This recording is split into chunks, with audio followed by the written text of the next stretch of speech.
Welcome to today's session of Microsoft Forms tutorial, and we will learn how we can create a good assessment and a quiz in using Microsoft Forms.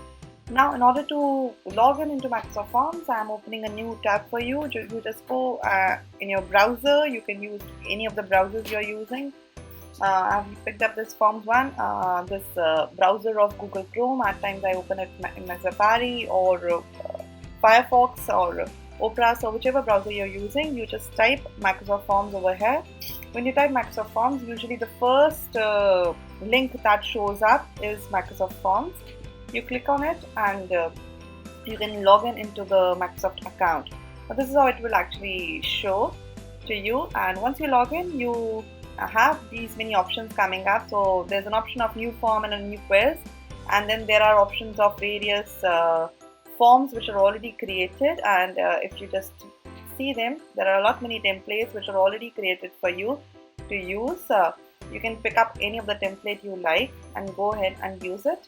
But when I'm creating a quiz, I usually prefer and create my own quiz. I go here and I pick up my own quiz. So I will go ahead and create a new quiz for all of us today, so that we can understand that how you can utilize this application of Microsoft Forms in order to create assessments for your students. Now, when I've created this new quiz, if I want to go back, I just have to click on this Forms preview and I can enter back to the same page. And because I created this untitled quiz, you can see in this tab, it's Untitled Quiz 3, because there are many untitled quiz in my section. Now when I have this untitled quiz, if I have to name it, it's a very simple process. I click on it and I name it. Now I can write my science quiz over here. It's simple to write, and I can start creating my quiz. Now when I write the science quiz, it's very general, it's very generic, and I'm expecting that I will create more than 20 or 30 such quizzes or assessments. It will become difficult for me to keep a track of all of them with such a name. So what I can do is I can give a coding to all my quizzes, like lesson 1 and lesson 1 or assessment 1 science quiz. So that's my first science quiz for lesson 1, and maybe for lesson 1, if I'm doing a second assessment, I can turn my code into L1A2. Now I also can put another code over here like grade 8. So what happens, this is lesson 1, assessment 1 for grade 8. So this is how you can actually create coding for your quizzes. It makes your task easy to remember how to code and how to search these quizzes later. Let me show you why. So when you go back over here, see, Microsoft Forms is very good, but biggest disadvantage, it will not let you set things in sort of a folder. So everything is on the screen. It's all the forms will be visible on the screen, and once you create 40 forms, you will just keep on dragging down on the screen to see all those 40 forms. So the best way to search is that I actually search my title over here and put my code. I will remember my code, and yes, so here is my quiz. Yeah, let us get back to our quiz. Now I need to create this quiz. Let me take you in a step-by-step process. Now there's an option of add new. It's very easy. You just have the single icon which does everything for you. Now I click on this icon of add new. I get this option of a multiple choice question, a text-based question, rating, date, and then we have ranking, linkage, and net promoter score, and the section. Now you can begin with a section to start with. For instance, I need to get some personal information from my students. I can create a separate section for it. For that, I get their information. That's it. And if I want, I can also add some image over here. I generally don't want to add anything, but you can add an image or a video if you are willing to. Right now, I am not in search of one. But yes, if you're creating this form for students who are in kindergarten or maybe early years, I would suggest that turn this form into add as many images as possible in this form, so that they just love opening it up with the help of their parents for sure. Now, when I ask for personal information, we start with asking their name. Now, why are we doing it? Yes, there will be an option when we will collect all the responses over here of the option of email IDs. But that will be an option of email IDs, and I hope that you don't want to end up creating all the cross-checking the names of students with their mail IDs, because students can come up with quite a creative mail IDs. So I would suggest that you go ahead and create something like name of the student, and you just leave a space for an answer for them and mark it as required. When you mark it as required, it becomes a compulsory thing which they have to answer. On the same section, I want to ask one more question, and that is again a text-based question. The second question I want to ask them for is a student ID number. Now, why I want to do it? Two reasons. One, I am not sure that there may be more than one student in the same class, so that's why I need a student ID number. Secondly, when you will convert all these responses into an Excel format, when you will open it in Excel format, and this won't be just one single sheet, you will have multiple sheets, and if you are identifying them with your student ID number, you can just pick up all the data and collect it under one big spreadsheet. But if I'm just using student name, there's a probability that they can write the student name with maybe they can mention their student names in basically they can write their surname at times, and at times they're not writing their surname. So this can create a bit of a confusion for you. Now also, if you want, you can add some description also over here. For instance, I want them to make sure that while they are actually creating it, I just want them to, yeah. So yes, so over here I think that must be sufficient for me to go ahead and ask them for answers. Okay. Now we want to go ahead and do one more question. Now we have the student name, we have the student ID number, and I have turned even this section into a required section. Now I have an option. I can create a new section, or I can add questions to this section itself. Now I want to go ahead and create a new section over here. Now how do I create this section? What I want to do is I want to test them. So I want to start with my multiple choice questions, and when I'm giving this option of multiple choice questions, I want to add this description. Kindly choose the most suitable option. So I will give them this thing of kindly choose the most suitable option. Now again, you have this image option, you have many things, and now I can add a question or multiple choice question. There's a question, I will write question 1 or question 3. In order to avoid confusion, there's an option 1, there's an option 2, and there's an option 3. So this is how I've added my one question, and I will mark it as required if I want my students to answer it. And yes, so I've created my question over here. Now I also want to do something. I want to make sure that these are auto-corrected, and so I will mark the correct option. So I've already marked the correct option, and if I want them to, so this is a very beautiful feature. Supposing your student marks your answer correct and you want to give them a message. So message for respondent who select this answer. So after they finish the test, they will receive this message, well done. I want to give them this message. I can add it. Or I can be that teacher with a bit of a humor. You made the right choice. So I will just add it here. But for those who will mark a correct answer, I can actually write better luck next time. So yes, that's up to you. But yes, I would suggest you can also go ahead and let them know that why this option is not the correct option.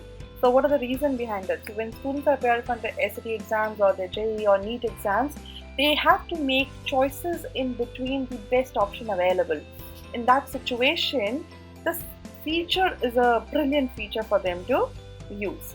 Now, I'm done with this question and I want to attain some marks to it. So I want to give like 5 marks for this question. So yes, so this is so it will appear as question 3, which has 5 points. And you can also add one more question, one more multiple choice question, as many you want to add. Question 4, and again I have this option, maybe 4 options. I have marked my correct option, and again a 5-pointer question has been added. So yes, I have done 2 multiple choice questions. Now I want to go ahead and I want to give certain set of questions, and before I go ahead I want to make sure that there is a different type of question that I'm asking them to do. So select all the correct or suitable options. So now over here I'm telling them they don't have to select just one option, they have to select all the options which are correct. So how do I do that? I just add new to it, and then I don't want to describe it, it's your wish, and I want to give it a multiple choice question, and you mark it as a multiple choice question once again, question number 5, and I will ask mention over here multiple answer, and again I want to put an autocorrect option, so I will mark question answer number 2 and answer number 4 as correct. So this becomes a question with multiple answers, and yes, I love to put all the questions as required. I just want my students to attempt my questions. But yes, if you plan to have some negative marking, so I would suggest that don't do the required section, because they don't want to make the incorrect choice. You can add an option of maybe you can add one more option over here. Okay, maybe don't want to attempt, or don't know anything like that, so that you know that they tried but they did not do it, and they don't want to do it because they are not sure. So maybe I can add an option of not sure. So what will happen, I will get to know that my students are not making any rough guesses. Yeah. Now in this question I have not added some marks, I'm adding 5 pointers over here again. Yes, so this question is complete, and I'm not doing further any question in this section. I hope you have understood the section I'm talking about. Now I will go ahead and add one more section maybe, or I hope you have understood the process in which you add sections. So let's see, it looks good. You can have a preview of how your paper is looking. So it will look like this in a computer version, and in a mobile it will look like this. So you can see because I have created sections, so the student can see only one particular section at a time. In order to go to the next portion, they have to make sure that they attempt the first section. Right? So let us get back to the preview and finish our paper and try some more options over here. So you see there's an option of ranking. Now this is something which I love, and especially at times when I want my students to define processes for me, or I want them to rearrange things for me. So rearrange the following in a way that the in increasing order of steps. So I want the first step to come first, and then the second one, and then the third one, and I can mark this as set the options in correct order. So you can see over here it doesn't give me an option when I take my cursor over here. I don't get that option of a tick. Let me show you the difference. When I was taking my cursor over here, I had this option of this dustbin, this bin, and this comment box, and this tick mark. But over here you don't have this option. You have this option of a bin, but you don't have any other option. So what you have to do is you have to arrange them in a way that is already the correct order. When forms will share this question with your students, it will automatically rearrange it, so you don't have to worry about it. Okay, so yes, I have already done it, and it's a required question, and I'm done with it, and I don't want to add anything to it. Now there's also one interesting feature. You can drag in and drag down. So if you think that you have kept some option and you want to just shift the location of that particular option, just pick it up, just come over here and just drag up and down. Let's see, it's so much fun. Okay, so I love this feature actually. It saves my time and energy a lot. Okay, now I've already written the steps, and I've done this also. Now I want to go further and add one more question. Now I have done most of the question. Now I want to add a question with ranking. Now how do I actually So I've already done this ranking question. I'm so sorry. Let me get back to it and create one more question with this multiple choice option. Yeah. So see, there are questions. So select the features, or select all the features,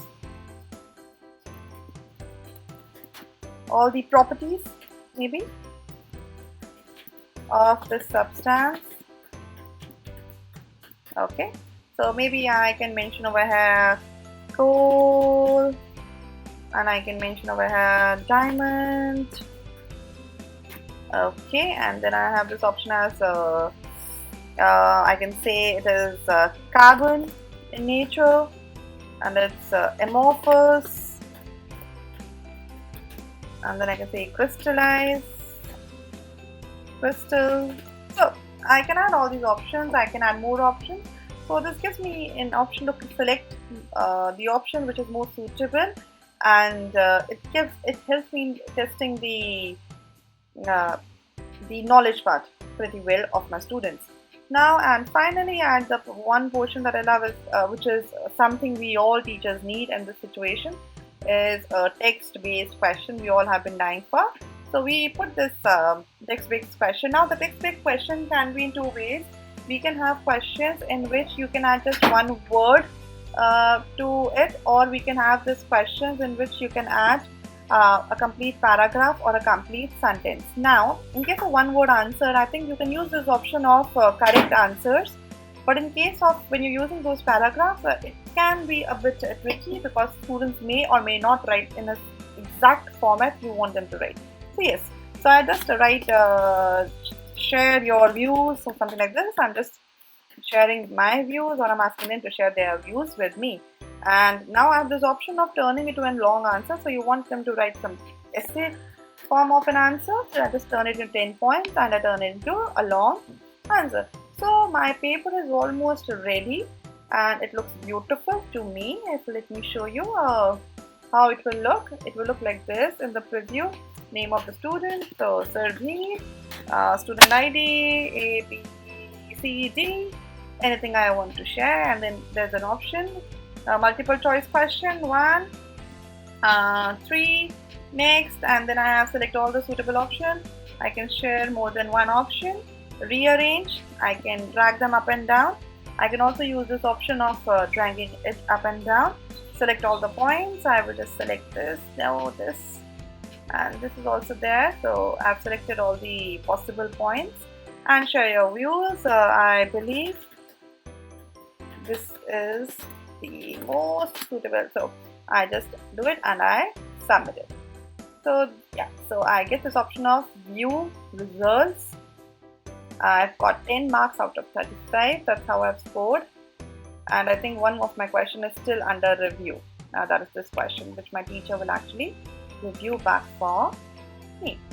Now this is a response which will appear in your quiz of the student. You get the name of the student. If I click, so it's Surbhi, that's the latest response. Then you get student ID number. You get the answers which are marked correctly, the probable answer, and I want to check this question. I believe in this. So anonymous.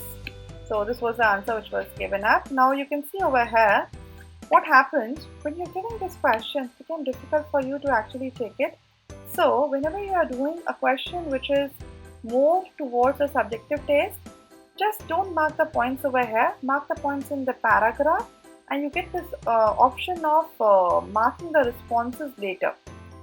So that is one suggestion I want to share with you. And now I can print a summary of all the responses of this particular child, or I have a better option, and that better option would be that I will go ahead and open up everything in the Excel format.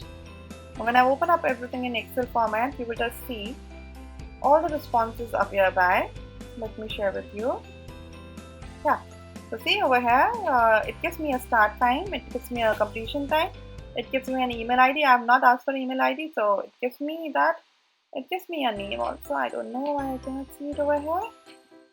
Okay, so give me total points. Yeah, so name of the student is over here, and then points, feedback, name of the other student, student ID number, and yeah, so it gives me all the responses. Now if I want, I can filter it back and I can share my answer with my students because I've written a feedback format, so it's giving me in that way. Okay, so this is how you can create your sheet. You can always hide and pick up the options you want to use and make your Excel more comfortable for you. Okay, so I'll just close this one. Don't save. I don't want to save it. Now I want to go back to my paper. I'm not satisfied with certain points. For instance, I'm not satisfied with this question and I want to delete it. So yes, let me delete it. Now I'm not satisfied with this question because when I see my paper, it's not letting me answer more than one correct answer. So I think I need to reduce this option and I cannot give options which are quite similar. So it cannot select more than one option. So yes, so I don't want to do it. I am removing it. Plus, I don't want this question over here. I want to drag and take this question up. So yes, I can do it and take my question up and this question comes down. So 7th question becomes 6th and 6th question becomes 7th. But I see that I have not added pointers. Yes, I have added pointers over here and added everything that is required. So I've made the required changes in my form. But and I see that I feel now it is almost finished, but I don't find it that beautiful. So I have this option of themes over here. I can add these pre-designed themes, or I can also add some image. If I have my own school theme or my own classroom theme and I want to add it, so I can do that also. But I don't want to do it. I want to go ahead and use this theme right now. Maybe this looks fine, or maybe it's a science one. Yeah, this looks fine. This looks better. So yes. So this is my science quiz, which is ready for me and for my students. Pretty good. And now I have to share it with them. Now how do I do it? You click on the send option. Now when you click on the send option, you can see all these links. You can share it in the form of a link. You just copy it. You can see it will get copied on your clipboard and this link is ready to be used and you can use it. The second option is you can create a barcode reader, your own QR code for this particular test. Not about the QR code for your particular test, and you can share it with your students on your phone, on your WhatsApp, on any other Telegram, any other app you are using, and ask them to attempt this test. A wonderful feature. You can also make sure that you get and embed this link on the web page or Sway. Sway is a feature of Microsoft again. We will talk about it, but later. And you can use it there, or you can email it to your students directly. That's what you can do. Now you have to remember this thing, that if you are a teacher who is basically using, or maybe you are an HOD of the department and this form that you are creating will be used by all the teachers and not just you. So please make sure that you get a duplicate link. You get an option of get a duplicate link. Why? Now I copy this duplicate link and anyone with the link can duplicate. Let me show you how. So I use it over here. I paste it in my browser. I open a tab. It shows me it as duplicate it. So it's basically not a test. It's like a duplicate copy I have to create. When I duplicate it, it turns out to be a new form which is now saved in my browser. So maybe I'm some other teacher, so I'm not Surbhi right now, but maybe some other teacher who gets this copy who can actually convert it into her own test. So I don't want it anyway. Science quiz, and this is of maybe Miss Mary, some teacher who is working with us, and now she wants to make sure that this test is assigned to her class. Now why do we say that? See, it's not like I'm branding my forms in some way, but whosoever is sharing the form from their account will receive all the responses. So now if I would have shared this link, this particular link with all the teachers, now what would have happened? I will start receiving their answers, which is a difficult situation for me. So now I want them to get their own answers. So I will just create a duplicate link, share it with them and ask them to create a copy before they share it with their students. And they can, if they want, they can just make editing or anything over here. It will not affect my forms. Fine, so this is all I have about Microsoft Forms. Then there's a lot of research you can go in and do in the responses part, and I will create a separate video to let you know that how you can make responses more interesting. Thank you very much, and we'll share more videos pretty soon. Please share the video and subscribe to the channel as you already know.